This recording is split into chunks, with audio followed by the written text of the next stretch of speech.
에스겔 46장. 나 주 하나님이 말한다. 안뜰의 동쪽 중문은 일하는 엿새 동안 잠가두었다가 안식일에 열고 또 매달 초하루에도 열어야 한다. 왕은 바깥 마당에서 이 문의 현관으로 들어와서 문설주 곁에 서 있어야 한다. 제사장들이 그의 번제물과 화목제물을 바치는 동안에는 그가 그 대문의 문지방 앞에서 엎드려 경배하고 바깥으로 나가야 한다. 그 문은 저녁 때까지 닫지 말아야 한다. 이 땅의 백성도 안식일과 매월 초하루에는 이 문 어귀에서 주 앞에 엎드려 경배해야 한다. 왕이 안식일에 주께 바쳐야 할 번제물은 흠없는 어린 양 6마리와 흠없는 순양 1마리이다.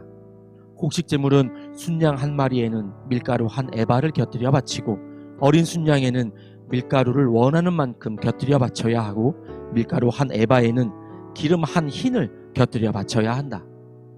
매달 초하루에는 흠없는 숫송아지 1마리와 어린 양 6마리와 순양 1마리를 흠없는 것으로 바쳐야 한다. 또 곡식제물로는 숫송아지 1마리에는 밀가루 1에바를, 순양 1마리에도 밀가루 1에바를, 어린 양에는 그가 원하는 만큼 곁들여 바칠 것이며 밀가루 1에바에는 기름 1흰을 곁들여 바쳐야 한다. 왕이 성전에 들어올 때에는 중문의 현관으로 들어왔다가 나갈 때에도 그 길로 나가야 한다. 그러나 이 땅의 백성이 성회 때에 주 앞에 나올 경우에는 북쪽 문으로 들어와서 경배한 사람은 남쪽 문으로 나가고 남쪽 문으로 들어온 사람은 북쪽 문으로 나가야 한다. 누구든지 들어온 문으로 되돌아 나가서는 안 되며 반드시 똑바로 앞쪽으로 나가야 한다. 백성이 들어올 때에 왕도 그들과 함께 들어왔다가 그들이 나갈 때에 왕도 나가야 한다. 모든 절기와 성회 때에 바칠 곡식 제물은 숫송아지 1마리에는 밀가루 1에바를 곁들이고 순양 1마리에도 밀가루 1에바를 곁들이고 어린 순양에는 원하는 만큼 곁들여 바치고 밀가루 1에바에는 기름 1흰을 곁들여 바쳐야 한다. 왕이 스스로 하고 싶어서 번제물이나 화목제물을 주에게 바치려고 하면 그에게 동쪽으로 난 대문을 열어주어야 한다. 그는 안식일에 자신의 번제물이나 화목제물을 바친 것과 같이 하고 밖으로 나간 다음에는 그 문을 닫아야 한다. 또 너는 매일 주에게 1년 된 흠없는 어린 양 하나를 번제물로 바쳐야 한다. 너는 아침마다 그것을 바쳐야 한다. 아침마다 바치는 번제물에는 밀가루 6분의 1 에바와 그것을 반죽할 기름 3분의 1 흰을 곁들여 바쳐야 한다. 이것이 주에게 바치는 곡식 제물로서 영원히 지킬 규례이다. 이렇게 제사장들은 아침마다 어린 양과 곡식 제물과 기름을 준비하여 정규적으로 드리는 번제물로 바쳐야 한다. 나 주 하나님이 말한다. 만일 왕이 자신의 아들 가운데서 어떤 아들에게 유산을 떼어서 선물로 주면 그것은 아들의 재산이 된다. 이런 것은 유산으로서 아들의 재산이 된다. 그러나 만일 왕이 어떤 신하에게 유산을 떼어서 선물로 주면 그것은 희년까지만 그 신하의 소유가 되고 희년이 지나면 왕에게로 되돌아간다. 왕의 유산은 그의 아들들의 것으로서 오직 그들의 차지가 되어야 한다. 왕은 백성의 유산을 빼앗고 그들을 폭력으로 내쫓아서 그들의 유산을 차지해서는 안 된다. 왕은 자신의 재산만을 떼어서 자식들에게 유산으로 나누어 주어야 한다. 그래서 내 백성 가운데서는 아무도 자신의 재산을 잃고 멀리 흩어져 다니는 일이 없게 하여라. 그런 다음에 그가 나를 데리고 중문 곁에 있는 통로로 북쪽에 있는 제사장들의 거룩한 방에 이르렀는데 거기에서 보니 그 거룩한 방들의 뒤편 서쪽에 빈터가 하나 있었다. 그가 나에게 일러주었다. 여기가 제사장들이 속건 제물과 속죄 제물을 삶으며 곡식 제물을 굽는 장소다. 그들이 그 제물을 바깥뜰로 들고 나갔다가 그 거룩한 제물에 백성이 해를 입게 하는 일이 없게 하려고 한 것이다. 또 그가 나를 바깥뜰로 데리고 나가서 그 뜰의 네 구석으로 나를 데리고 다녔는데 보니 구석마다 뜰이 하나씩 있었다. 그 뜰의 네 구석에는 담으로 둘린 작은 뜰들이 있었고 그 길이는 40자요 너비는 30자였다. 이렇게 네 뜰의 크기가 같았다. 그 작은 네 뜰에는 돌담이 둘러쳐 있었고 그 돌담 밑으로 돌아가며 고기를 삶는 솥이 걸려 있었다. 그가 내게 일러주었다. 이곳은 성전에서 시중 드는 사람들이 백성의 희생제물을 삶는 부엌이다. 에스겔 47장. 그가 나를 데리고 다시 성전 문으로 갔는데 보니 성전 정면이 동쪽을 향하여 있었는데 문지방 밑에서 물이 솟아나와 동쪽으로 흐르다가 성전의 오른쪽에서 밑으로 흘러내려가서 제단의 남쪽으로 지나갔다. 또 그가 나를 데리고 북쪽 문을 지나서 바깥으로 나와 담을 돌아서 동쪽으로 난 문에 이르렀는데 보니 그 물이 동쪽 문의 오른쪽에서 솟아나오고 있었다. 그가 줄자를 가지고 동쪽으로 재면서 가다가 천자가 되는 곳에 이르러 나더러 물을 건너보라고 하기에 건너보니 물이 발목에까지 올라왔다. 그가 또 재면서 가다가 천자가 되는 곳에 이르러 나더러 물을 건너보라고 하기에 건너보니 물이 무릎까지 올라왔다.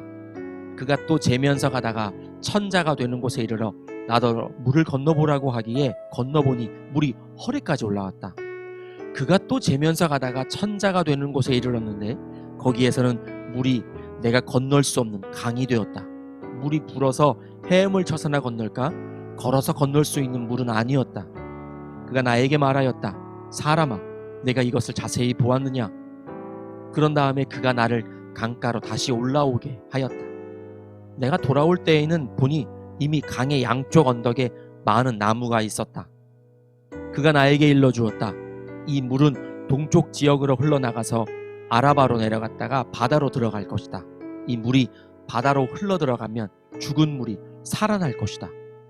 이 강물이 흘러가는 모든 곳에서는 온갖 생물이 번성하며 살게 될 것이다. 이 물이 사해로 흘러들어가면 그 물도 깨끗하게 고쳐질 것이므로 그곳에도 아주 많은 물고기가 살게 될 것이다.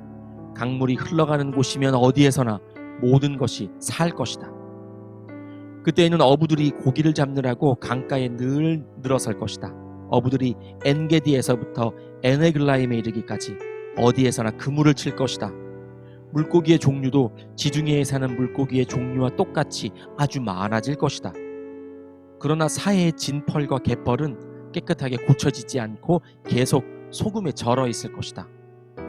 그 강가에는 이쪽이나 저쪽 언덕에 똑같이 온갖 종류의 먹을 과일나무가 자라고 그 모든 잎도 시들지 않고 열매도 끊이지 않을 것이다.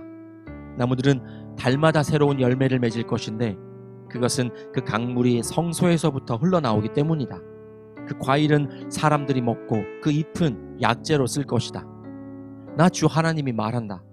너희가 이스라엘의 12지파에 따라서 유산으로 나누어 가져야 할 땅의 경계선은 다음과 같다.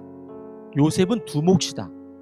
나머지 지파들은 그 땅을 서로 똑같이 유산으로 나누어 가져야 한다. 그 땅은 내가 너희의 조상에게 주기로 맹세하였으므로 그 땅을 이제 너희가 유산으로 차지하게 될 것이다. 그 땅의 북쪽 경계선은 다음과 같다.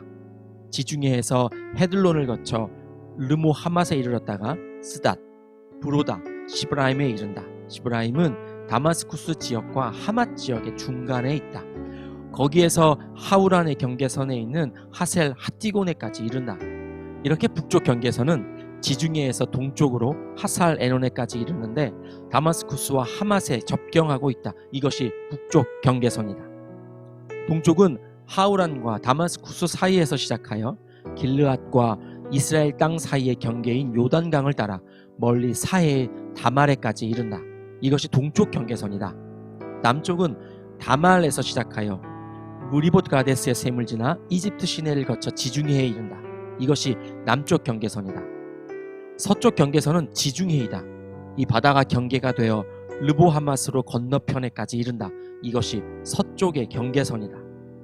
이 땅을 너희가 이스라엘의 모든 지파별로 나누어 가져라. 너희는 말할 것도 없고 너희 가운데 거류하는 외국 사람들 곧 너희들 가운데서 자녀를 낳으면서 몸붙여 사는 거류민들도 함께 그 땅을 유산으로 차지하게 하여라. 너희는 거류민들을 본토에서 태어난 이스라엘 족속과 똑같이 여겨라. 그들고 이스라엘 지파들 가운데 끼어서 제비를 뽑아 유산을 받아야 한다. 거류민에게는 그들이 함께 살고 있는 그 지파에서 땅을 유산으로 떼어주어야 한다. 나 주 하나님의 말이다. 에스겔 48장. 지파들의 이름은 다음과 같다. 가장 북쪽에서부터 시작하여 헤들론 길을 따라 르보하맛을 지나서 다마스쿠스와 하맛에 접경한 경계선을 타고 하살 에논에까지 곧 북쪽으로 하맛 경계선에 이르는 땅의 동쪽에서 서쪽까지의 땅은 단지파의 몫이다. 단지파의 경계선 다음으로 동쪽에서 서쪽까지는 아셀 지파의 몫이다. 아셀 지파의 경계선 다음으로 동쪽에서 서쪽까지는 납달리 지파의 몫이다. 납달리 지파의 경계선 다음으로 동쪽에서 서쪽까지는 므낫세 지파의 몫이다.